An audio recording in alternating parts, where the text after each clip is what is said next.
Unemployment is one of the biggest challenges that every government faces, and hence it's not just here, but it's a challenge throughout the world, and therefore concerns are there, and hence we have realized that the only way to tackle these problems is to promote entrepreneurship, in order to ensure that we have small scale businesses coming up, to ensure that the small value addition that can be done to the products that we have can be there to be able to provide the services when it comes to service sectors like vehicles and the transportation.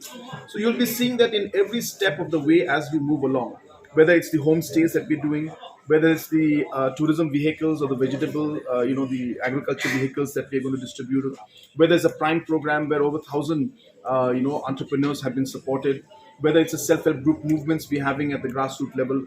All these programs are actually directed towards helping and creating jobs. So unemployment is a continuous challenge that all governments face, and Meghalaya is not the only one. So therefore, it is a challenge, and we're not saying that there is no unemployment, but compared to many other states in the country, the national records and the surveys show that Meghalaya is in a better position. Do we have to do more? Obviously, we have to do more. What are we doing? The things that I've mentioned to you, what are we doing? So therefore, the concerns are obviously there, and we as a government are doing our best. But this is a dynamic situation, and it keeps changing, keeps varying.